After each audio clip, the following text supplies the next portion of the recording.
Saints podcast, and I'm delighted to have with me as my guest this week Nathaniel Hancock. We share a surname, and funnily enough, we were in the same ward on one Sunday, and they did an activity where the relatives around me. I don't know if you remember this. I don't know if we even spoke I about it, do. Yeah. Nathaniel.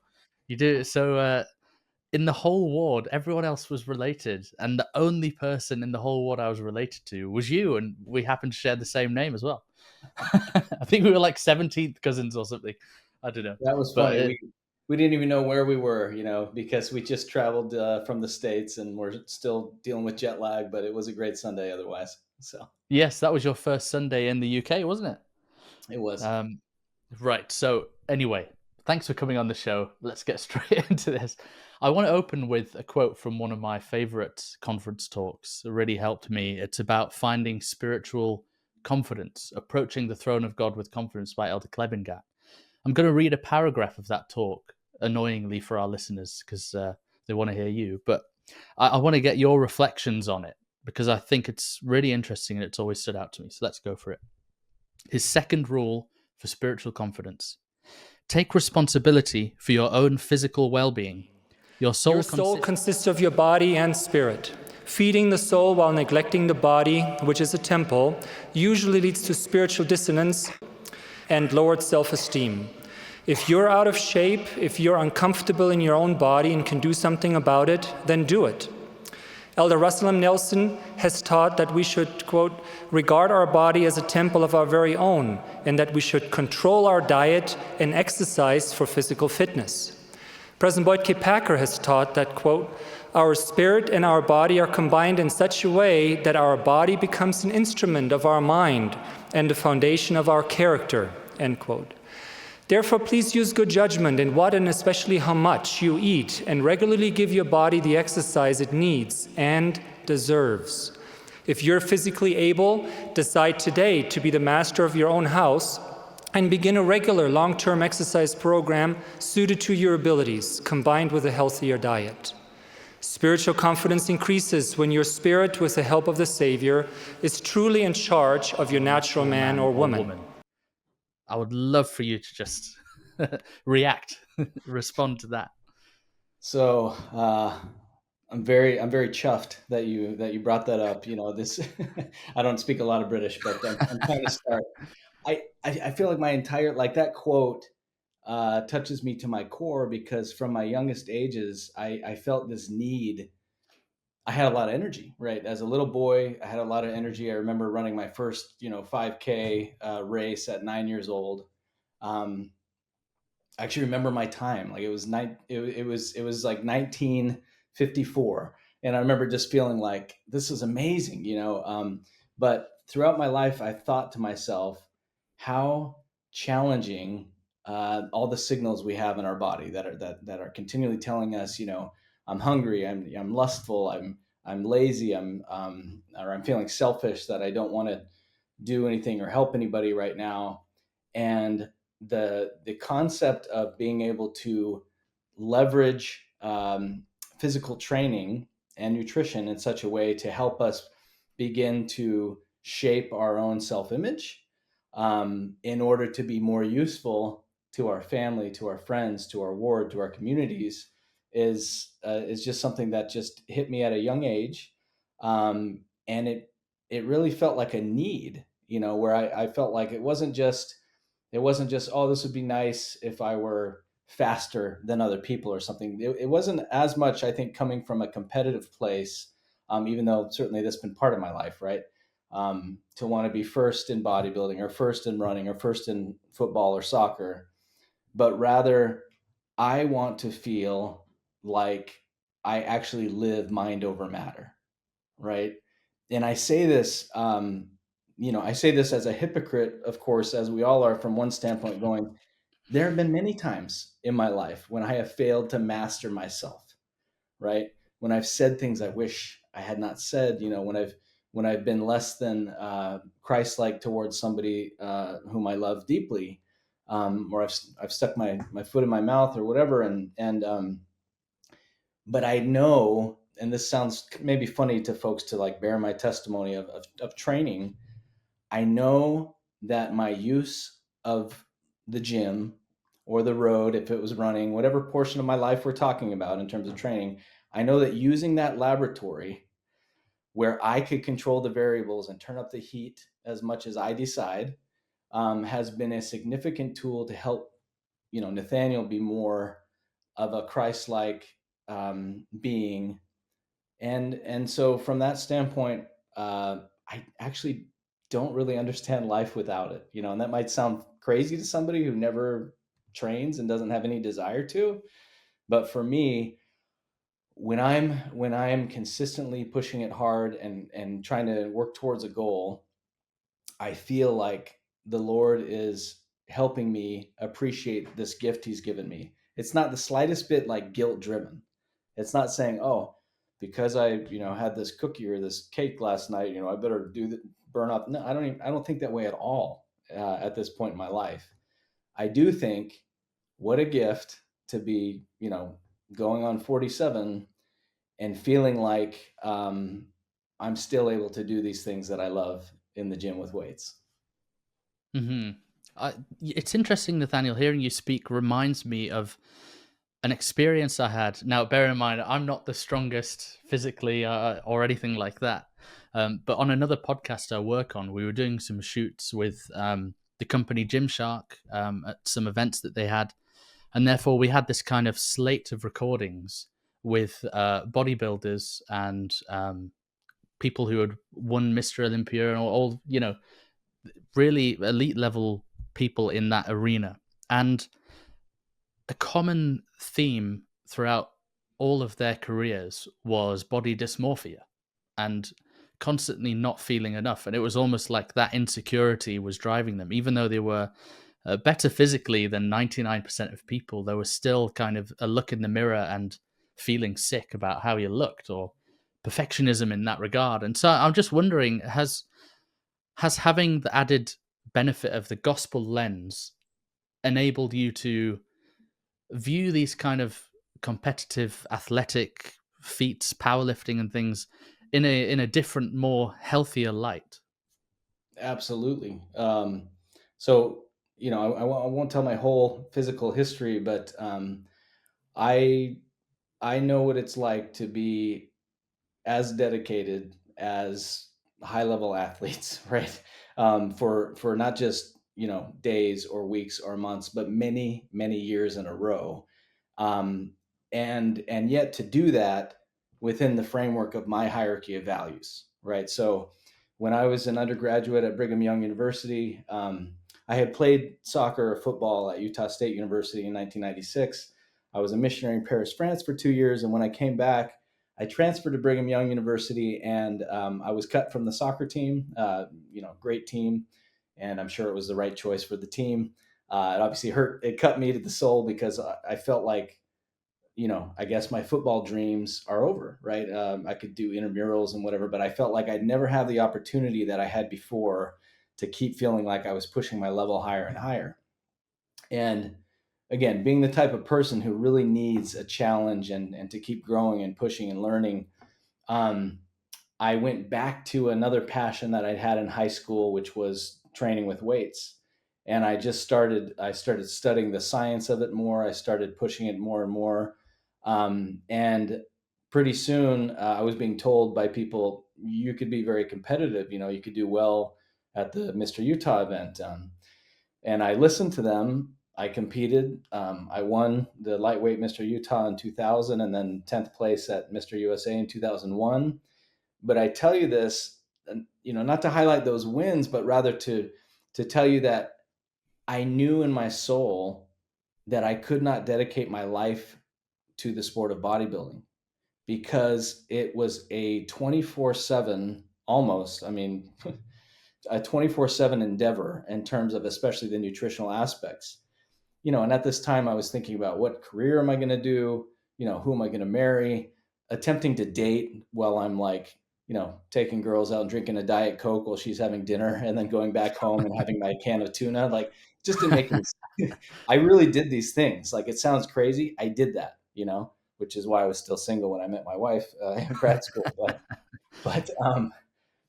But the Lord, like the fact that the Lord was still first in my life, even when I had these dreams of bodybuilding greatness and stuff, meant I wasn't going to do performance enhancing drugs.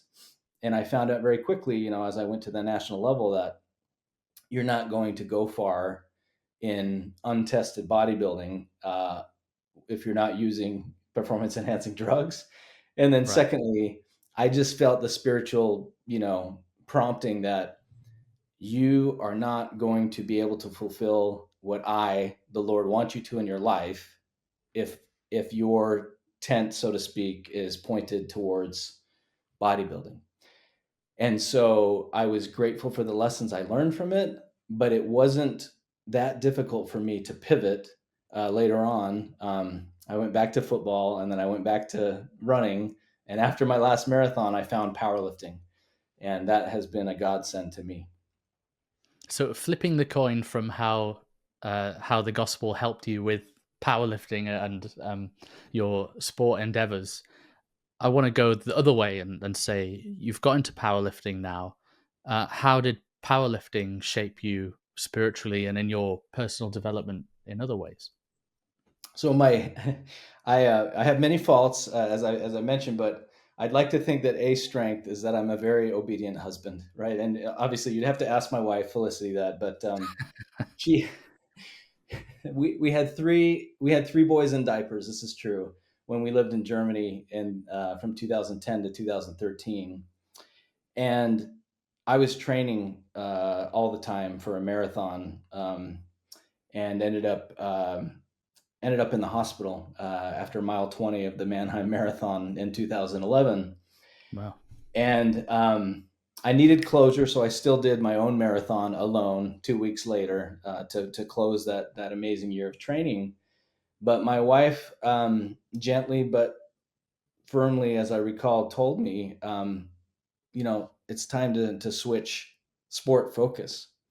And you know, some people may have really taken, I don't know, exception to such a thing from their spouse, but I understood why she was asking this of me. She was basically saying, every single Saturday you're going off for hours, and when you return, you're so destroyed because of the way that I trained that you're not helping me with our children in these formative years, right?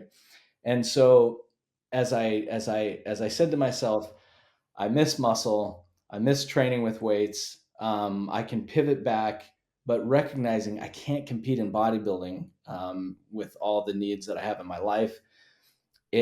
I found this sport of powerlifting where it's like, it doesn't matter if you have a six pack. It doesn't matter how lean you are. You can simply work to progress your strength on the squat, bench, and deadlift. And so that pivot to powerlifting allowed me to be intensely focused in the gym, you know, and ensuring that I was taking in more protein than normal and such. But outside of that, I could feel recovered enough and normal enough and not obsessive enough outside of those hours that I could be present. I'd like to believe I was present, you know, with my wife and family. So that pivot to me was a godsend. And I'll tell you, Ben, I don't know that we've talked about this yet, but the two ways that I try to discuss why is powerlifting or weight training so beneficial in my life, and why do I think it could be for our listeners out there who are going, I don't even see why I would do that, are, you know, number one, I have experienced very intense and wonderful, it probably sounds funny to say, and wonderful natural highs time and time again from aggressive and powerful weight training, right? Where my endorphin release that I get from the way that I train, um, I see it as a gift from Heavenly Father to say, hey, you had a hard day at work. I'm going to, in between your workday and when you get home, I'm going to help alter your perspective on things from a little bit gloomy, perhaps, maybe really gloomy, depending on what's going on, to fresh, new, positive, happy. And it's like I can, I don't know, I don't want to say I can run my credit card because I have to work for it, but it has become an expectation of mine. Like every time I enter into my lab, so to speak, my my physical temple, away from my spiritual temple in Preston. Every time I enter in there, I am confident that I'm going to leave in a better place, which will then help me be present for others in a better place. So that's the immediate positive. And then I think the deeper positive that I don't think enough people give credit to, and I want our listeners to think about, could this be a possibility in my life that I'm not yet tapping into? Yes. Sorry, subliminal. The second one is what I call virtuous cycles of positive self-thinking, meaning, like when I started powerlifting in 2011, yeah, I'd done years of bodybuilding before and years of football or soccer and distance running, so I knew how to push myself, but I didn't necessarily have like this concept of just how great my personal potential was in terms of strength. And so, like, to take you back to 2010 or 2011, when I finished that last marathon, weighed 150 pounds, so that was the size I was. And then I flipped the switch and I get into powerlifting. What motivated me was, this sounds silly probably, but the 1,000-pound club. There was this 1,000-pound club in the area that I could try to do the squat, bench, and deadlift and see if I could break 1,000. So I worked from June 2011 to February 2012, and I went and I tested myself, and I got 1149, 1,149 pounds, and I was just like, wow, like I set a goal, I far achieved, I far surpassed it. This is incredible. And in my mind, I thought, Nathaniel, if you work really hard, someday, years from now, maybe you could break 1,300. And that was just like, it was this concept in my mind. Again, I know that other people are like, who cares? Like, so you lift 1,300 pounds. But what matters is it mattered to me, and that's where I feel like the Lord knows what brings us joy. The Lord knows that I love a good mocktail. I love French cheese. I love live music. These things bring me, I love walking in the Yorkshire Dales at the places where All Creatures Great Yeah. and Small were filmed with nobody around. And there I am at the Alderson farm going, I can't believe I can enjoy this by myself. So that's just like, that's part of who I am, is like trying to appreciate every gift the Lord gives me every day of my life. And in the gym, seeing something that I view first as impossible, that then becomes possible, and that then becomes mundane, it opens my mind to thinking, what else in my life could be just like this? Where I'm thinking like, oh, I could never, achieve this, I don't know, financially, intellectually, socially, whatever it is. Like, I feel like each one of us has these very artificial barriers about where our limitations are. And we're not thinking about the Old Testament, ye are gods, or we're not thinking about the New Testament, that we're joint heirs with Christ, right? When we start recognizing that we're actual sons and daughters of the living God with that type of potential, obviously over a long, long, long time, it helps us appreciate that removing the mental barrier is step one to actually removing the barrier. That's interesting. And before we continue that thread, you mentioned All Creatures Great and Small, and I just had to interject. And I was able to have lunch last year with Aubrey and Tim Chavez from Faith Matters, and they mentioned this too. Is this like an American thing, the appreciation for All Creatures Great and Small?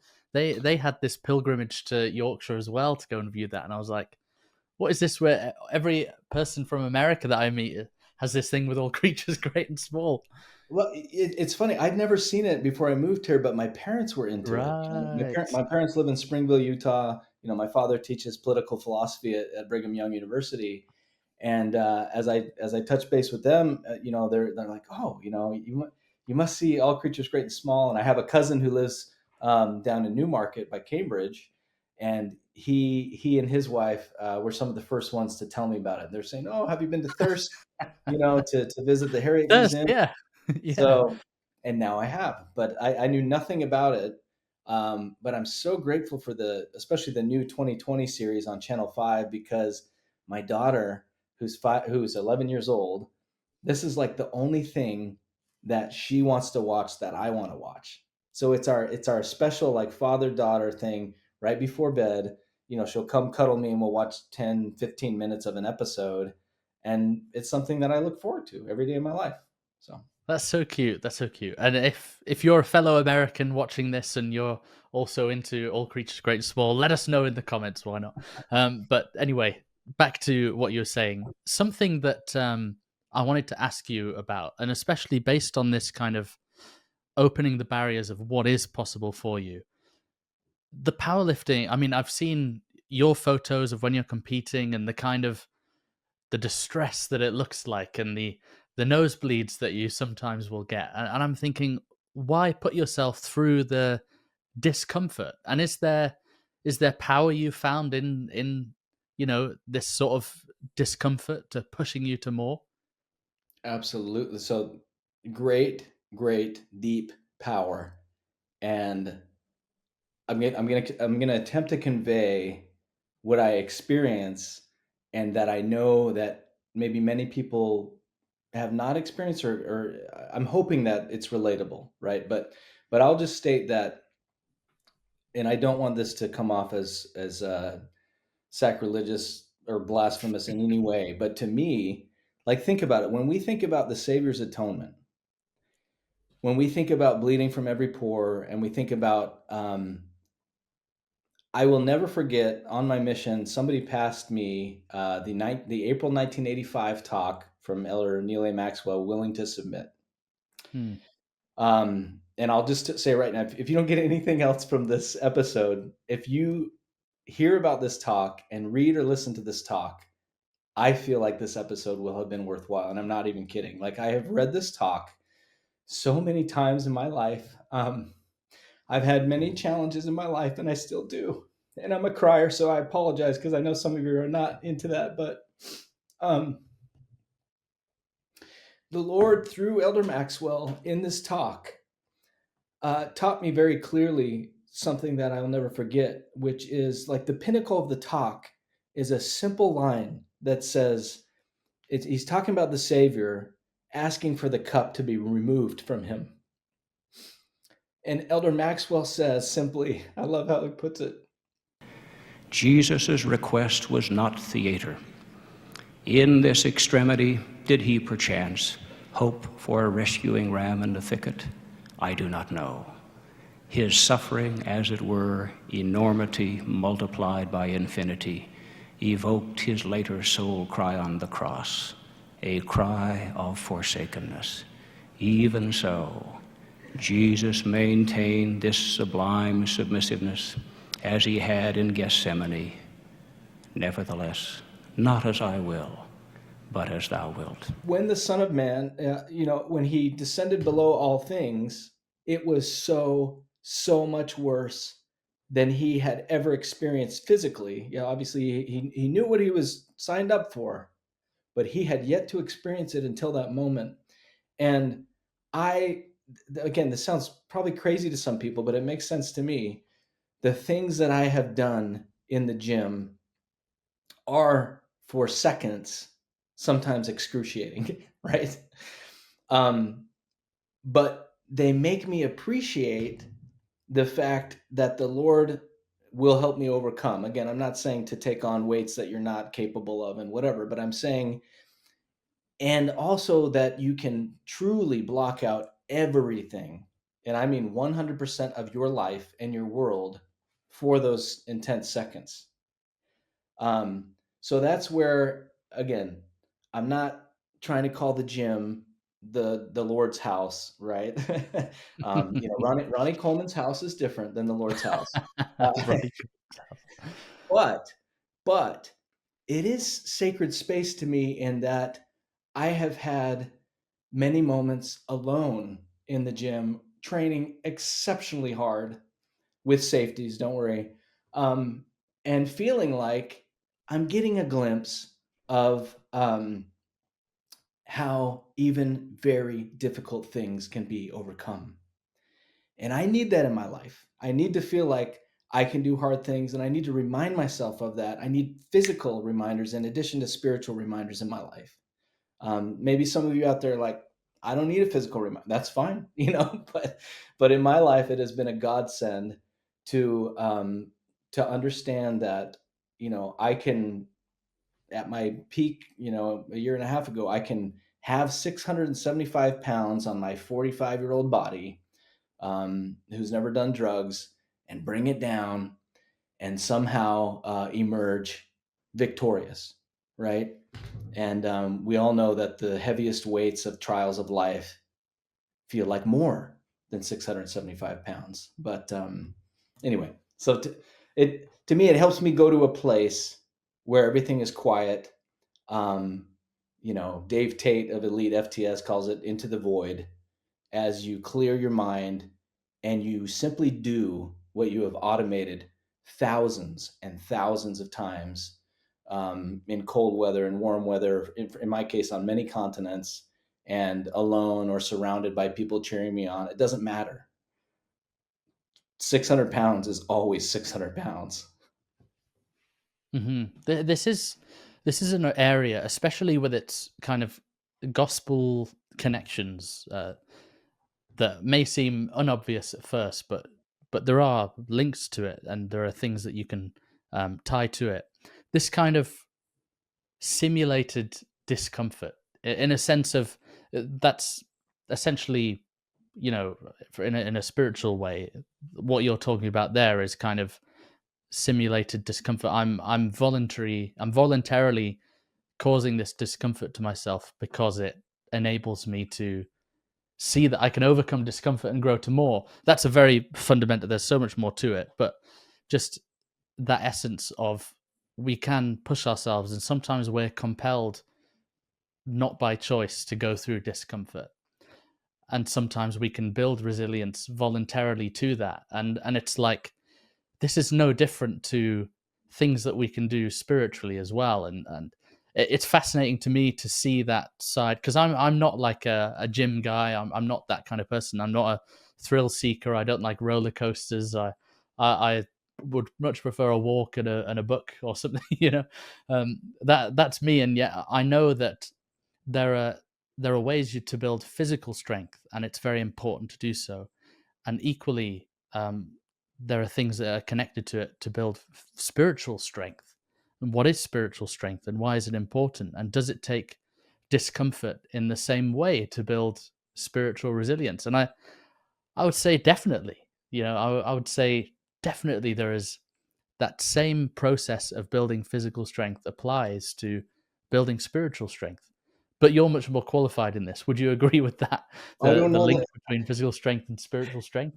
I don't know that I'm more qualified on the question in general, Ben, just because I've listened to your podcast and I have heard, first of all, I applaud you and Eric Robertson, whom I met, Eric's brilliant. thanks to you. I applaud you both for heeding the promptings of the Spirit to do something that you don't believe you were naturally inclined to do, like to launch this type of podcast to connect with people. But beyond that, I applaud you and Eric and others that you've interviewed for your humility and vulnerability and open. Like, what I need and what I feel like the world needs is no pretenses, right? And or no guile, to quote from the Bible and The Chosen, right? I love that episode with Nathaniel. Yes, it's my name, so I think about it. But what a compliment, right? To be told that you are without guile. But I feel like when I listen to you, this probably sounds funny to you, I hear somebody who's at peace with his life and is just grateful for learning from others, and I see myself as a pretty volatile person internally, right? Which is part of why I need this like warrior mentality in the gym, because I've got an office job, and most of my life is not on the battlefields of Scotland with a spear in my hand or whatever. So I have to have some type of outlet that's intense. But the analogy to me, or the connection between spiritual strength growing and spiritual resilience and physical resilience, is they both require intense effort and intense humility. Like, that's the combination that if you have those two, with, of course, a dedication, a commitment to lifelong learning, you're going to go far as long as you persist, right? That which we persist in doing becomes easier to do. Not that the nature of the thing has changed, but that our power to do has increased. Ralph Waldo Emerson. Great quote. Yeah, that's a really interesting take. And actually, let's move on to training, because I was reading your background and research for this, and I enjoyed what I learned about you, in that you had a time, a period in your life where you were training intensely and not necessarily seeing the fruit of it, or not seeing the results that you were hoping to, despite the effort that you were putting in. And again, we're talking about all of these things that connect, and analogies that we can pull to the gospel. And I just think, how do you push through training without seeing the fruit that you're expecting? And how do we link that again to our relationship with the Savior and the gospel? So And could I you tell love us a that. bit about that time of your life as well, so we can get a Yeah, good bit of context? I love that. And I've had, of course, it's been several times of my life, both physically and spiritually, right? Where we traverse the desert, so to speak. And it's really curious that you bring this up, because, thanks to you, and that's a long story, I was able to take my son and your father-in-law out to dinner in Nottingham, Oh right? yes, With I should say, actually, sorry to yeah, if you don't know who Eric Robertson is, he does the Men Who Love God podcast. And if you're listening and you don't know, haven't heard of that, you must go and look it up. It's just absolutely excellent. But yeah, sorry, continue. yeah. I'd never met Eric before. Turns out he lives in the same neighborhood as my best friend growing up, so I know his Oh wow. street, on the same street as my best friend growing up. So I know his street very well. I know his neighborhood, but now I feel like I know him a little bit. And with Eric and John Heater, Eric was across from me, John Heater of Napoleon Dynamite fame to my right. I felt in our conversation, we had a 3-hour dinner, which was just absolutely lovely. Like, it was one of the greatest events of last year for me. And I don't say that lightly. I mean, I was touched by I felt like they treated me like a brother immediately, and yet obviously, in John's case, he's a pretty big name. And Eric is growing in that realm as well. But um, at that dinner, I brought up a film which I'll assume that maybe some folks haven't seen. It is rated R, because it's quite violent at times. But the film is called Silence, and it's about the coming of Christian missionaries to Japan. Oh yeah, And Martin Scorsese film. yeah, Yeah, really good. I mean, for me, I felt like it takes on a very important issue in people's faith journey, which is the desert, right? Meaning, like, sometimes you feel like it doesn't matter how much you invest. I mean, obviously we read the scriptures, and we see, draw near unto me and I'll draw near unto you. We listen to the hymn, or we sing the hymn, reach is my reaching. And so we're always, there's all these different visions, or we think about being underwater, like Peter reaching up and the Savior's hand grabbing us. But of course, there can be a space between, right? Where we don't see or feel his hand immediately. My mission president, Dennis K. Brown, and the France Paris mission in the late 90s called this the Great Fog, right?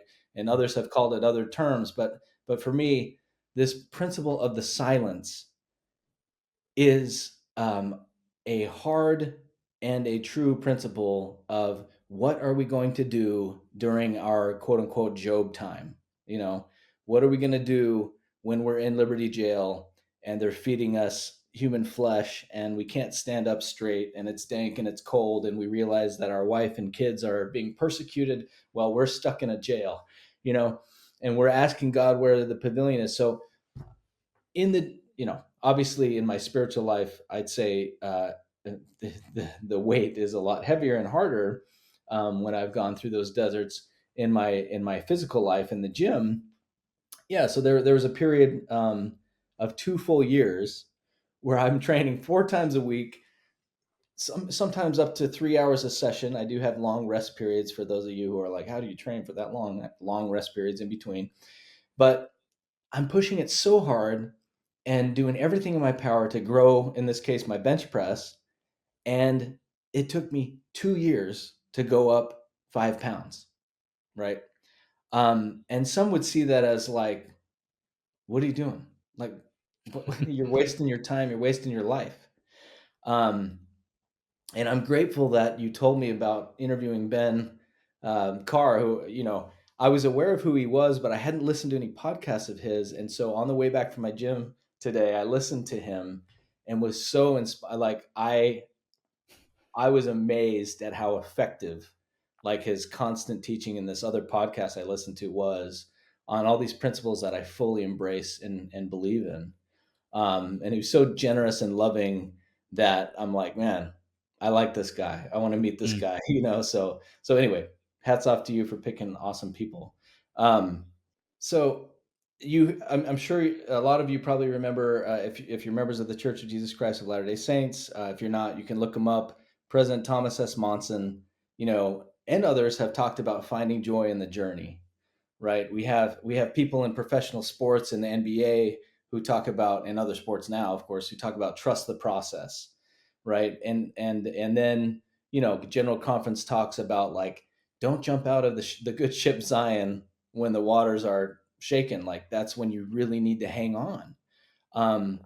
And so I have come to, I'm not going to say I appreciate, like, who really appreciates the trial while you're in it, but I have come to have more and more faith that time when we don't seem to necessarily be going or getting to where we want to be, but we feel inspired to continue on the path, that time is always going to pay off. And when we turn the corner, and when we finally have the additional context or the breakthrough or whatever else that comes, or the spiritual prompting that comes after we felt like we had to have it then,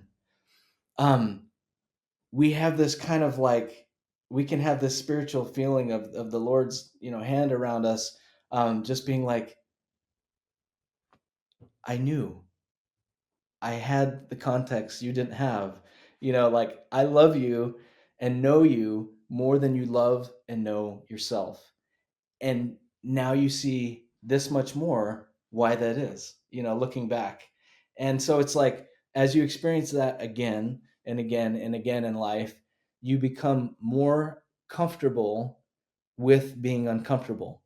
And that's part of why I love powerlifting as well. Like, I want to be willing to go into that crazy space, to remind myself, and a physical reminder for me, like, maybe I'm a kinesthetic learner, as they say, or whatever, but it's like, I don't forget it, So it's like, I love that feeling of, my lift was so hard that there's nothing at work or in life that's going to throw me off now. And that, again, that probably sounds funny, but it comes from Henry Rollins, the singer from the 80s.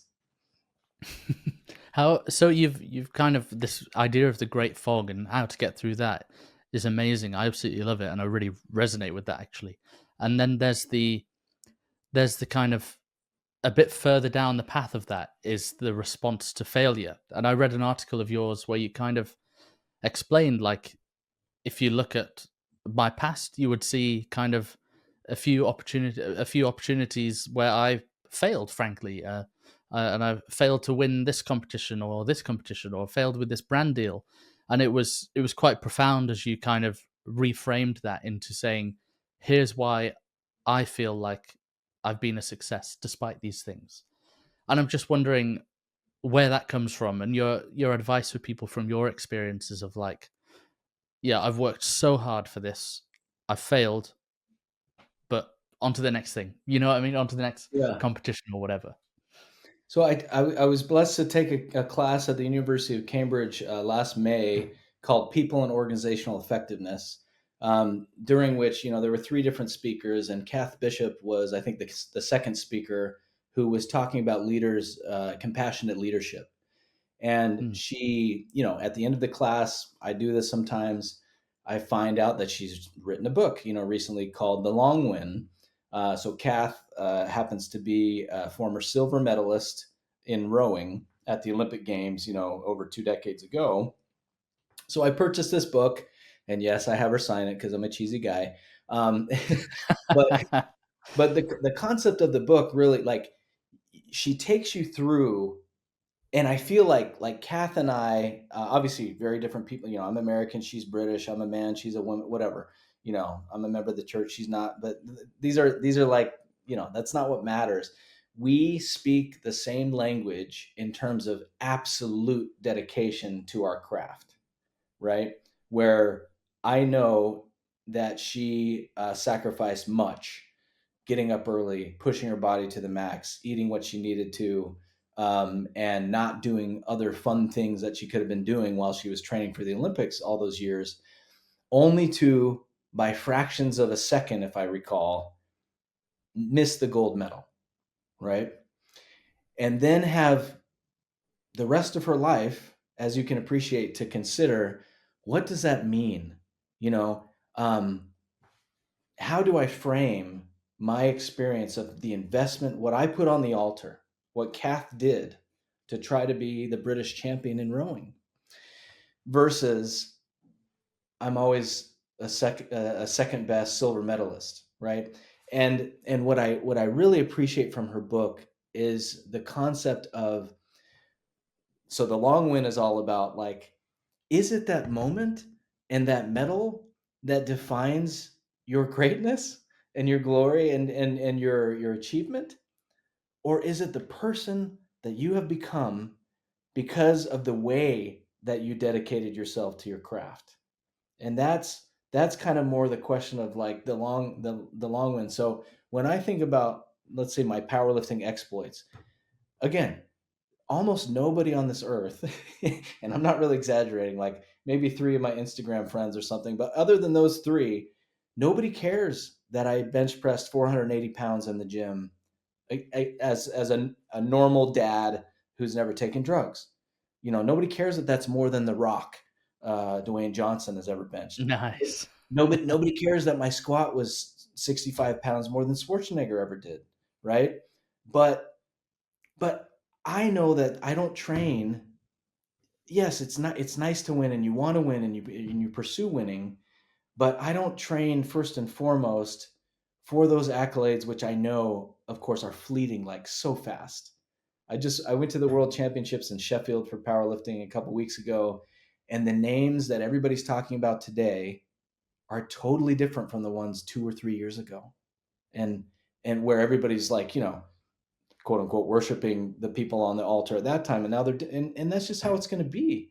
But for me, I'm like, I use lifting to put on my oxygen mask first. And I love that analogy, going, I have to feel good enough in my own skin and positive enough and strong enough in all the different facets of strength in order to be useful to my wife and children and ward and community.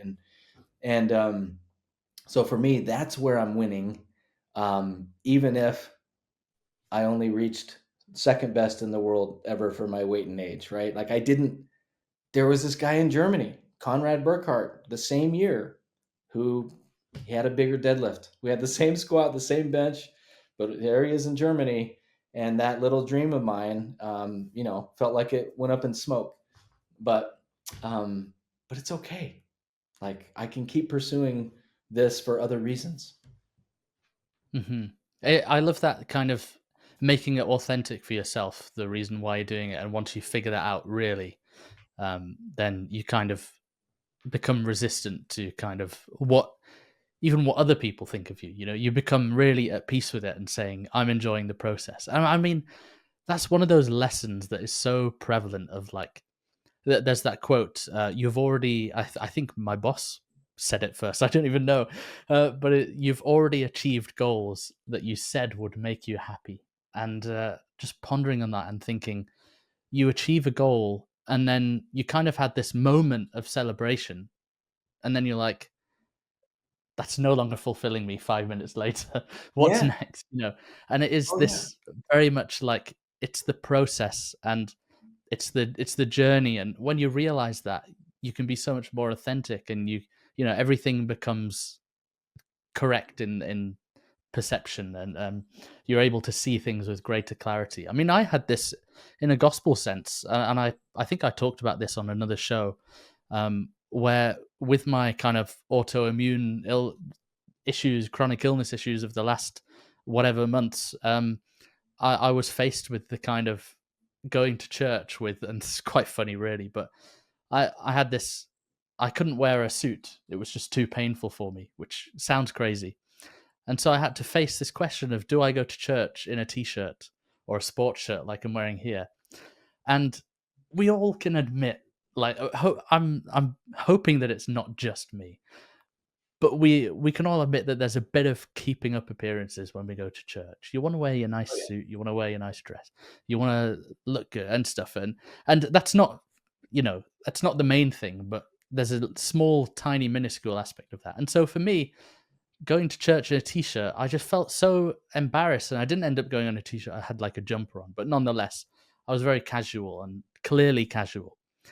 And I just felt awful about that. But then I went and I realized that people didn't really care. And they came up to me and expressed love and asked how I was and all of this. And it just, those experiences made my faith and the reason I was going to church so much more authentic, in that I knew I didn't have to care. And it was like a letting go of those things that really didn't matter. And I see that in what you're going through in these kind of, I have to face up to the fact that I wanted these medals, I didn't quite win them.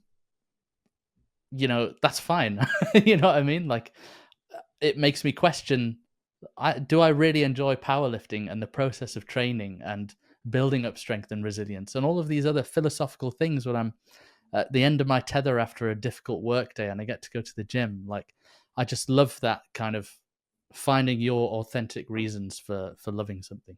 That's my rant over, by the way. I love it.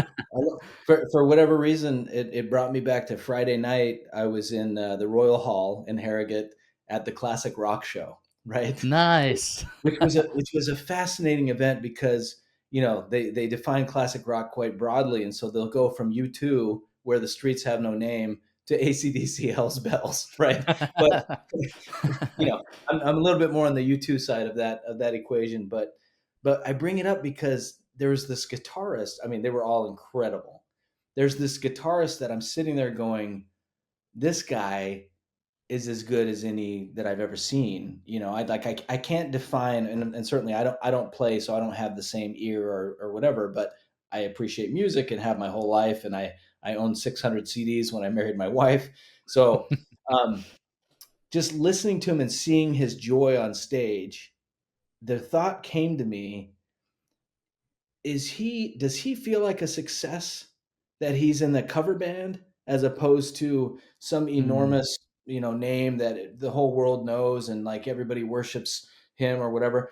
And I thought, I hope he does, because the gift he's giving me right now is incredible, and I can see you know what you talk about, the flow state or whatever. I can see that he is completely in his element, that this is something he has done for so many thousands of hours in his life, that he's able to play anything and in a virtuoso manner, and mm. so, like, I don't know, when you say that, I think about that guy and I'm like, I think that he's finding joy in the journey, and I sure hope he is, because he was incredible. I told him online. So No, I love that, and I completely agree with that. And well, I want to ask you a kind of different tone of question, but did you have during your endeavors in sport and competing and all of this, did you have specific scriptures or passages of scripture that brought you inspiration and comfort? You mentioned Elder Maxwell's talk, which was brilliant, and I'm wondering if you have any more like that. yeah. So there are many, and I know, of course, our time is always limited on these podcasts and such, but I'll share one dichotomy that I feel like has been very useful in my life, right? Where I look at First Nephi 17:45 about uh, Layman and Lemuel being past feeling is the terminology, right? Um, and then I look at Mosiah 3:19, where we read the natural man is an enemy to God, and that he will be unless he is willing to submit. Again, this is in the Elder Maxwell talk, but as I think about those quote unquote left and right limits, I can't help but think that everything good in my life, I'm thinking about it right now. You know, the birth of my children and my temple sealing to my wife, and just positive relationships with people of all backgrounds and faiths or no faith, and things that I've been able to achieve and do. Everything good in my life has come, has I think emerged from a desire to be the opposite of past feeling, right? And again, as I've mentioned, I'm somebody who cries, whatever. I enjoy crying for joy. Do you know what I'm saying? Like it. I'm like, hey, that was fantastic. That was a great cry. Whatever. I really, because I allowed it to penetrate my soul. That's how it emerges physically for me. But there's a talk that was given at BYU Idaho called Aesthetics and Anesthetics that I shared with your father-in-law actually when we were in Scotland. You know, we're driving, I don't know, from Glencoe to Isle of Skye or something, and he humored me. We put on that whole talk. It's probably like 45 minutes long, by a brother Geddes or something who was an instructor there, and it was like that talk too means so much to me because we don't think about, I think, enough how much are we flexing into the feel as much as possible space, right? Elder Gong came to Huddersfield here in the UK. You know, I think you were involved with some of the media behind that. I don't remember, Ben, but when Elder Gong came, one of the principles he taught the youth, because I went there with my youth, was be quick to observe. You know, when the Spirit prompts you to do something, feel it, pay attention to it, do what you're prompted to do now. And none of that is going to happen when we're even close to the past feeling part of the spectrum, you know? And so I feel, I haven't even thought through this idea, but I'll throw it out there as I'm brainstorming with you together. I feel that somehow physical training has taught me to be exceptionally sensitive to the language of the body, which has then made me more sensitive to the language of the spirit. Mm-hmm. That's a really interesting point. I haven't thought of it that way, but I can see why that would be the case, because you become hyper vigilant to what is going on with your body because you are responding it, and you've sought clarity with that in terms of precise training. I'm going to do this. I'm going to do this. So you're listening to your body a lot. And of course, the thing that we all should be doing more every day is trying to listen with precision to those promptings of the spirit and get in touch with that and the sensitivities. And I suppose if you aren't training your body, then you wouldn't understand it necessarily. And if you aren't building spiritual strength, then how would you understand the spirit? And we know one of President Nelson's hallmark teachings, and as our prophet, has been that we cannot spiritually survive without learning how God speaks to us individually. And I guess in your world, how can you expect to build strength and tone and different things, and prepare for competitions, etc., if you aren't kind of understanding your body and training it and constantly working on it? So I just this is why my interest in kind of fitness, well, I'm not the fittest person, but my interest in learning about it and hearing people talk about it is because I do feel like there are an unlimited number of links to the gospel. Everything you've touched on today, I'm just hoping that our listeners are the same and thinking like, yeah, I can actually take something from that for developing my spiritual muscles.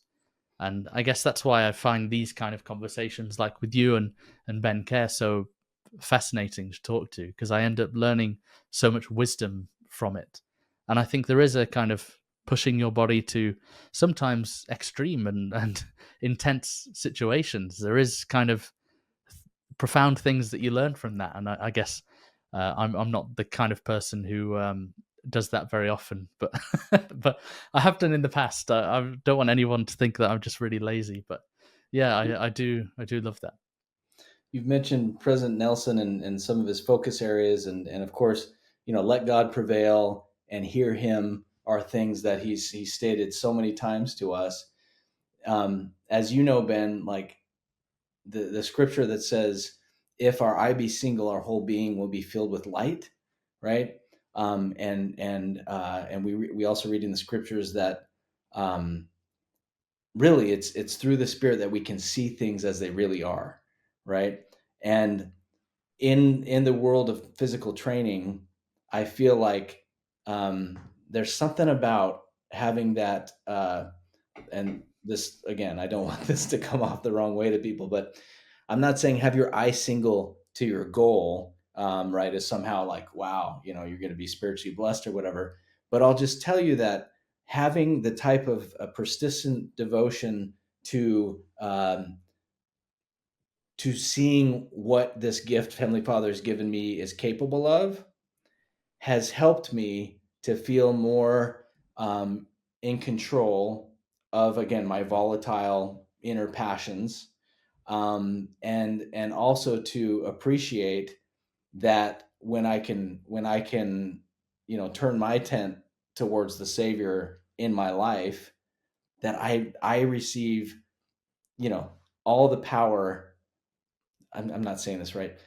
When I'm in the gym, if I'm totally focused on the principles of strength training, which I know very, very well at this point, I know that it's a matter of time before I will be blessed with more. And in the same way, like I know that when I truly invest in turning my tent to the Savior and saying, I had an experience. I'm going to try to tell this quickly. I had an experience where I was struggling with a relationship with a loved one. And Eric Robertson, again, once again, he posted like something on social media, a quote that I'd never heard before, which was basically like, God meets you not at the peak of your trial, but at the depth of your humility. Mm. And I'm going through this trial with somebody I love, and I need to figure out how to reconcile. And I got to the point where I'm just literally like on my knees begging the Lord, saying, I will do anything. And I meant it. Like once in your soul, you are truly ready to do anything the Lord wants you to do, and you tell him that, I'm like, that is the point when he blessed me with the inspiration to move forward. And the result was, to me, nothing short of miraculous. Um, and my life has been so much better since that moment, but it was only possible when my submission was total. So anyway, that was probably veering off of a path or something, but I felt like I needed to tell that story. I hope there's somebody out there to whom that is useful. As we wrap up, I think what we've found is a universal principle that when you do something and find a genuine passion and you glorify God by doing it and trying to improve and put effort into it, then you will be blessed for it. And you look at and you will find that you are more than you ever could have been on your own. And I think of one of my interests is architecture. And you walk into a cathedral and you think, how on earth did this thing get built and designed? When you go to the any of these great cathedrals, and it's because the people who were designing and building it were doing it for God generally. And when you look at a building where the passion is kind of has ulterior motives or something. It just doesn't seem as good generally. The result isn't as good. God makes us more than we're able to be on our own if we hand things off to him. And I love that you have viewed your powerlifting with that lens, and you've found your authenticity in your kind of desires to do it, and you've linked it with your faith. And God knows that you're doing it for a good reason, and he's made you able to excel in it. And we were speaking to Kirby Hayborn the other week, and he gave an example of when he didn't think God would care about helping him in a scene, but because he knew that he was acting for the right reasons, it was a genuine passion. He was trying to move the kingdom forward by doing it. He was able to be blessed with revelation that helped him to do more. And so I think this is a universal principle, and it's really cool to uncover that. But I actually have a fun final question for you, Nathaniel, which is, if you could train with anyone from history, spending training session with anyone, who would it be? It's going to have to be, and this is a cheat answer because it's two. It's got to be Arnold Schwarzenegger with Franco Columbu. And I say that because they were the training partners before Arnold was on anybody's radar, really. They met in Munich. They were training in Munich together when Arnold had gone from Thal by Graz in Austria to Munich, was working at some little gym and living there and such. And Arnold was able to convince Joe Weider to pay for, he didn't have any money. He paid for both Arnold and Franco to come to LA and to start training at Muscle Beach and Gold's Gym, Venice. But the first book I read on bodybuilding was by Franco Columbu, who he's passed on in recent years, from Sardinia in Italy. But I love the concept of the selfless friendship, right? Like where these two, a lot of people don't know Franco Columbu. They just know Arnold because of the movies and such. Franco's physique was unbelievable. I mean, like the deepest, hugest pecs. He was a lot shorter and just a different personality, maybe not as gregarious as Arnold and such. But anyway, that would be my answer, is the two of them together would be a heavenly lift. Fascinating. I love that, heavenly lift. And that's what this episode has been, Nathaniel, a heavenly lift. So thank you for that. And thank you for spending an hour with me today and imparting of your wisdom from your unique experiences. And thanks very much. Thank you, Ben. You're now one of my favorite Hancocks. Thank you. Thanks for watching For All the Saints. This show needs your help to grow. Please like the video, comment your thoughts, subscribe to the channel, and share this with someone you think would enjoy it. Thank you.